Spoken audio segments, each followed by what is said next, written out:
హల్లెలూయా. దేవునికి స్తోత్రం. మన ప్రభువైన యేసుక్రీస్తు నామములో మీకు శుభములు చెప్పడానికి, దేవుని వాక్యం ధ్యానించడానికి రండి మిమ్మల్ని ఆహ్వానించడానికి ఇదిగో మరొక ఆనందన ధ్యానంలో మనదనం కలిసి మన ప్రభు సందులో కనిపెడదాం. ఒక చిన్న ప్రార్థన. పరిశుద్ధుడా, నీకు వందనములయ్యా. మరొకసారి ఈ రోజుకు కావలసిన మా ఆధ్యాత్మిక జీవితానికి అవసరమైన మా అనుదిన జీవితానికి ప్రత్యేకమైన హెచ్చరికలు, గద్దింపులు, దిద్దుబాటులు కలిగినట్లుగా నీ వాక్యములో నుండి మాతో మాట్లాడమని క్రీస్తు నామములో అడుగుచున్నాము తండ్రి. ఆమేన్. గద్దింపులు, దిద్దుబాటులు ఏంటంటే అక్కర్లేదు, మనకి ఆశీర్వాదములు, దీవెనలు కావాలి. ఆశీర్వాదాలకు మార్గమే గద్దింపులు. గద్దింపు విని తిరుగువాడు దీవించబడతారు. నా గద్దింపును విని తిరుగుడి అన్నాడు ప్రభు. మనం తప్పిపోయే ప్రజలం అండి, హృదయంలో తప్పిపోయే ప్రజలం. ఈ లోకం మనల్ని ఆకర్షిస్తుంది. ఈ లోకంలో మనకి పోరాటాలు ఉన్నాయి. ఈ లోకాధికారి అయిన సాతాను మన శత్రువుగా ఉన్నాడు. మన శరీరం, మనకు మట్టి శరీరం మన మీద పెత్తనం చేయడానికి ప్రయత్నిస్తుంది. దేవునితో నీవు సత్సంబంధం కలిగి ఉంటే తప్ప, దేవుని మీద ఆధారపడితే తప్ప నువ్వు లోకాన్ని జయించలేవు, శరీరాన్ని జయించలేవు, సాతాన్ని జయించలేవు. ఈ రాజుల చరిత్రలు మనం చదువుతుండగా మనం కూడా దేవుడు ఏర్పరచుకున్న రాజులైన యాజక వంశములో ఉన్నవారిమేనని, మనల్ని కూడా ఒక ప్రత్యేకమైన ఆశతో దేవుడు మనల్ని ఏర్పరచుకొని మనల్ని ఒక పరిధిలో మనల్ని కూడా ఒక అధికారిగా, ఒక తండ్రిగా, ఒక ఆఫీసర్గా, ఒక ఉపాధ్యాయుడిగా, ఒక పాస్టర్గా, ఒక సేవకుడిగా ఏర్పరచుకున్నాడు. మనం దేవుని సేవకు వచ్చినప్పుడు, లేక మనం ఒక ఉన్నత పదవికి వచ్చినప్పుడు, ఒక స్థాయి చేరినప్పుడు మొట్టమొదటిగా మనం చేయవలసిన పని ఏంటి? సాధారణంగా ఇదిగో ప్రభుత్వాలు మారుతున్నప్పుడు గమనిస్తున్నాం. కొత్త వ్యక్తి ఎన్నుకొనబడినప్పుడు వారు కొంత పునరుద్ధరణ తీసుకొస్తున్నారు. గత ప్రభుత్వాల్లో జరిగిన తప్పులేంటి? అలాగే ఈ ఆసా రాజైన రాజు మొదట్లో బాగున్నాడు, ఆ తర్వాత దారి తప్పాడు. అతని కుమారుడైన, అతను మరణించిన తర్వాత అతని కుమారుడై యెహోషాపాతు రాజయ్యాడు. తన తండ్రి ఆ పాదాలలో పుళ్ళతో బాధపడటం చూసుంటాడు అనుకుంటా. దేవుణ్ణి ప్రార్థించడం, తండ్రి ప్రార్థన ఎరుగున్నాడు. తండ్రి దేవుణ్ణి విడిచినప్పుడు కలిగిన బాధల గురించి కూడా గ్రహించున్నాడు. తను అలా తప్పు చేయకూడదు అని నిర్ణయించుకొని తను రాజు అయిన వెంటనే రాజ్యాన్ని బలపరుచుకున్నాడు, ప్రాకారాలను బలపరిచాడు. తండ్రి సంపాదించిన సొత్తు చుట్టూ కంచె వేసుకున్నాడు, అధికారులు నియమించాడు. ఎస్, సాతానుతో మనం పోరాడటం ఎంత అవసరమో, సాతాను మన మీద మనల్ని అటాక్ చేయకుండా, మన సొత్తును, మన దీవెనను, మన సంతోషమును, మన సమాధానమును అపహరించకుండా, అపవాదికి చోటివ్వకుండా గమనించటం, కాపాడుకోవటం అంత అవసరం. అంతేకాదు, ఈ యెహోషాపాతు రాజు అయిన తర్వాత చేసిన రెండో ముఖ్యమైన పని ఏంటంటే, ఒక్కసారి చూడండి దినవృత్తాంతాలు 17వ అధ్యాయము 7వ వచనము. తన ఏలుబడి యందు 3వ సంవత్సరమున యూదా పట్టణములో జనులకు ధర్మశాస్త్రమును బోధించుటకై అతడు పెద్దలైన బెన్హాయిలేలును, ఓబద్యాను, జకర్యాను, నెథనీలును, మిఖాయాను, షెమయాను, నెథన్యాను, జబద్యాను, అషాయేలు, షమీరామోతు, యెహోనాతాను, అదోనియా. ఏంటో ఈ పేర్లన్నీ గమ్మత్తుగా ఉన్నాయి అంటున్నారా? మనకు అర్థం కాకపోవచ్చు, కానీ ఎంతమంది పెద్దలను ఏర్పాటు చేశాడంటే 1, 2, 3, 4, 5, 6, 7, 8, 9, 10, 11, 12, 13, 14 మందిని అను లేవీయులను యాజకులుగా ఏర్పరిచి వారు జనుల దగ్గరకు వెళ్ళి ధర్మశాస్త్రాన్ని ప్రకటించినట్లుగా యాజకుల్ని ఏర్పాటు చేసుకున్నాడు, లేవీయుల్ని ఏర్పాటు చేసుకున్నాడు. యెహోవా ధర్మశాస్త్రం వారు చేతపట్టుకొని యూదా వారి మధ్య ప్రకటన చేయొచ్చు, యూదా పట్టణములందు సంచరించచ్చు, జనులకు బోధించుచుండ్రి. మొబైల్ చర్చ్ అన్నమాట అండి. ఒకప్పుడు అలాంటి వీధుల పరిచర్య ఉండేది. నా ప్రారంభ దినాలలో అటువంటి పరిచర్య చేశాను. మనుషులు మన దగ్గరకు రావాలి, మీటింగులు పెడితే చర్చికి రావాలనుకుంటున్నాం, కానీ నశించిన దానిని వెదకి రక్షించాలని ప్రభు చెప్పాడు. సువార్త ఎరగని వారికి సువార్త చెప్పాలి, ధర్మశాస్త్రం బోధించాలి, వాక్యం బోధించాలి. ధర్మశాస్త్రము లేని యెడల జనులు కట్టు లేక జీవించెదరు అని గుర్తించిన యెహోషాపాతు మనం ఎన్ని కావలి పెట్టినా, ఎంత డిసిప్లిన్ చేయాలనుకున్నా, ఎంత కొట్టినా తిట్టినా, ఎంత చెప్పినా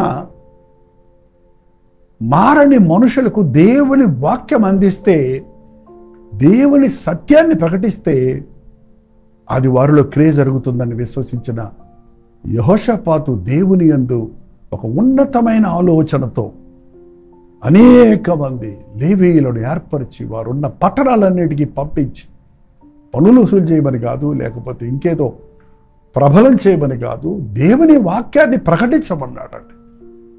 దేశంలో అందుకే సమాధానం వచ్చింది, దేశంలో చాలా దీవెన వచ్చింది.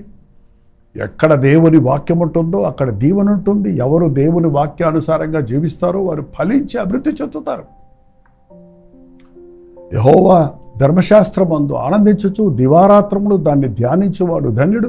అట్టివాడు ఆకు వాడక తన కాలమందు ఫలమిచ్చు చెట్టు వలన ఉండును, అతడు చేయనంతయు సఫలమగును.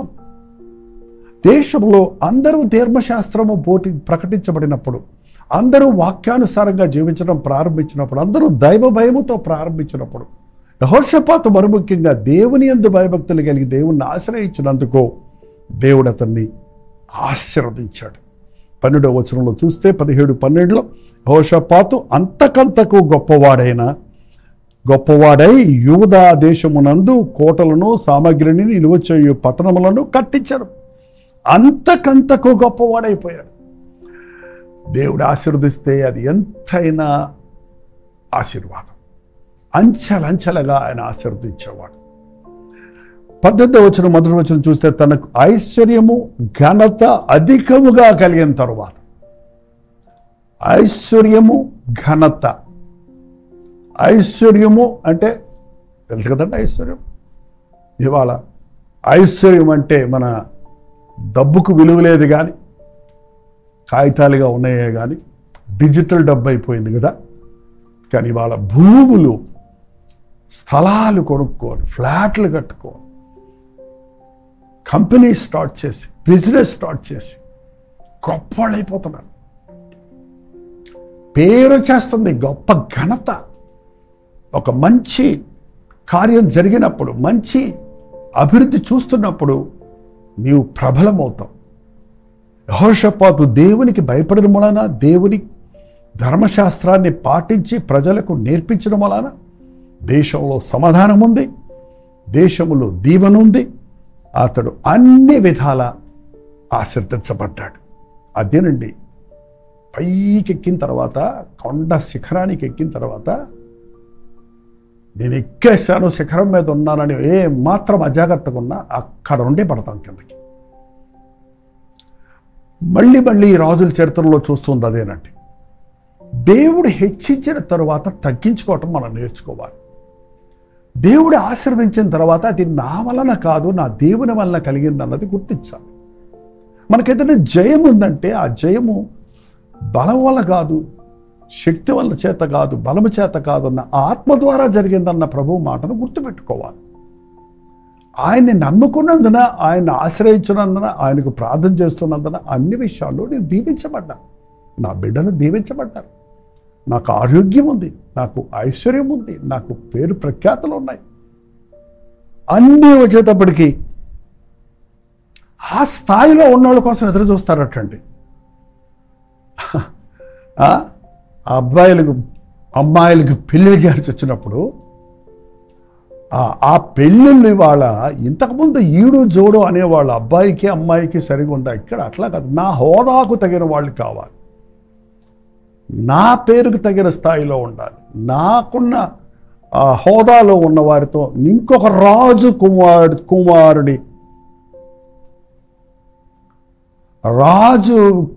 కుమార్తెని నా కుమారుడు చేసుకోవాలని ఒక దుర్బుద్ధి అంటారో మరి న్యాచురల్గా జరిగేది అదండి. అక్కడే మనం అపాయపడుతున్నాం. మనం దేవుడు ఎక్కువగా దీవించాడన్నప్పుడు మనం ఏ స్థితిలో నుంచి వచ్చామో గుర్తుపెట్టుకోవాలండి. ముఖ్యంగా వివాహ విషయాల్లో వియ్యం అందటంలో చాలా జాగ్రత్తగా ఉండాలి. నువ్వు అపవాది బిడ్డను పెళ్లి చేసుకుంటే మీ మామెవరు? సాతానే కదా, అపవాదే కదా. ఒక అవిశ్వాసిని నీవు పెళ్లి చేసుకుంటే నీ బ్రతుకు ఏమైపోతుంది? అవిశ్వాసులతో విజ్జోడుగా ఉండకండి. వెలుగుకు చీకటితో ఏం పొత్తు? జీవము కలిగిన దేవునికి విగ్రహములతో ఏం పొత్తు? ఎంతోమంది విశ్వాసులు ఇవాళ వివాహాల విషయం వచ్చేటప్పటికీ దిగజారిపోతున్నారండి. అదే జరిగింది యెహోషాపాతు విషయంలో. యూదా రాజైన ఆహాబు తో వియ్యం పొందాడట. యూదా రాజైన ఆహాబు అందరు రాజుల్లో కంటే కూడా భయంకరమైన రాజుగా కనపడుతున్నాడు. ఎందుకంటే ఆయన భార్య యెజబేలు, ఆమె ఒక అన్యురాలు. వాళ్లతో వియ్యం పొందటానికి ఈయన నా రాజహోదా బాగుంది, మేమంతా ఒక జాతి వారిమే కదా అనుకున్నాడేమో. కానీ ఒక భక్తి మాకుందా? వివాహాల విషయం వచ్చేటప్పటికి ఎక్కడ లేని కులాలు వచ్చేస్తాయండి, హోదాలు వచ్చేస్తాయి, కానుకలు కట్నాలకు ప్రాముఖ్యత ఇచ్చేస్తుంటారు. దయచేసి ఒక వ్యక్తి తప్పుడు నిర్ణయం వివాహం విషయంలో చేస్తే తన బ్రతుకులో దిద్దుకోలేని తప్పు చేస్తున్నాడన్న సంగతి గుర్తించండి. వివాహము అన్ని విషయములలో ఘనమైనది. యెహోషాపాతు దేవుని ధర్మశాస్త్రాన్ని అనుసరించి అన్ని విధాలా నడిచినంతసేపు బాగున్నాడు, ఆశీర్వదించబడ్డాడు, అభివృద్ధి పొందాడు. ఎప్పుడైతే అహాబుతో వియ్యమొందాడో, అహాబుతో కలిసి అవిశ్వాసిగా తప్పుడు నిర్ణయాలు చేస్తూ, తప్పుడు సలహాలు తీసుకుంటూ, అబద్ధ ప్రవక్తల మాటలు వింటూ, తెలుసు యెహోషాపాతుకు ఎవరు అబద్ధ ప్రవక్త కాదని, కానీ తను ప్రవక్తను పిలిపించి అడిగితే ఆ ప్రవక్త చెప్పింది సత్యం, అది కఠినమైనప్పటికీ అది అంగీకరించకుండా అనేక మంది అబద్ధ ప్రవక్తలు చెప్పిన వారికే లోబడిపోయాడు. పోవద్దన్న యుద్ధానికి పోయాడు, చావు బతుకుల్లో బయట పడ్డాడు. ఏంటండి, ఎందుకు మీకు ఎంతమంది ప్రవక్తలు కావాలి, ఎంతమంది సేవకులు కావాలి? మీరు ఒక ప్రశ్నను ఎంతమంది సేవకులను అడుగుతారు? ఖచ్చితంగా ఈనాటి పాస్టర్ గారులను ఒక ప్రశ్న మీరు అడిగితే 10 మంది ఒకే సమాధానం చెప్పే పరిస్థితుల్లో లేరు. ఒకడు తప్పు అంటాడు, ఒకడు తప్పు కాదంటారు. అందుకే నువ్వు అడగాల్సిన సలహా నీ దేవునిని, నువ్వు వెతకాల్సింది దేవుని చిత్తం. ఆయన సత్యం ఒక్కటే, అబద్ధాలు 10 ఉంటాయి, సత్యం ఒక్కటే. అందుకే అంచెదనముల్లో అబద్ధ ప్రవక్తలు అనేకులు బయలుదేరతారు, జాగ్రత్త, నీ క్షేమ కలుగుద్దని చెప్తారండి. అది వెళ్ళొద్దు, నీకు నష్టమనే మాట వింటావా? వెళ్ళు, నీకు 4 గంటల దీవెన అంటే నువ్వు వింటావా చెప్పు? అది కాదు, మేలు కోరే ప్రవక్తలనే కోరుకుంటారు, కానీ నిన్ను అడ్డగించేవారిని, నీకు బ్రేక్ వేసేవారిని, నిన్ను ఆపు చేసేవారి మాటలు నీకు చేదుగా ఉన్నాయేమో. తొందరపాటు నిర్ణయాలు చాలా ప్రమాదకరమైనవండి. యెహోషాపాతు మెట్టుమెట్టుగా దిగసారిపోయాడు. యుద్ధంలో ఆ భయంకరమైనటువంటి పోరాటంలో ఎలాగో తప్పించుకొని బయటపడ్డాడు. 19వ అధ్యాయం 1వ వచనం. యూదా రాజు యెహోషాపాతు ఏ అపాయమునకు చెందకుండా యెరూషలేమునందుండు తన నగరికి తిరిగి రాగా, దీర్ఘదర్శి అయిన హనాని కుమారుడకు యెహూ అతన్ని ఎదుర్కొనబోయి యెహోషాపాతుతో ఇలాగ ప్రకటన చేశాను, నువ్వు భక్తిహీనులకు సహాయం చేసి యెహోవా శత్రువులకు స్నేహితుడివైతివి కదా. 2 తప్పులు చేశాడండి. భక్తిహీనులకు సహాయం చేశావు, నీవు దేవునికి శత్రువు అయిపోయావు. దేవునికి యెహోవా శత్రువులకు స్నేహితుడు వైతివి కదా, అందువలన యెహోవా సన్నిధిలో నుండి నీ మీదకు ఆయన కోపము వచ్చింది. ఈ లోక స్నేహము దేవునితో వైరము.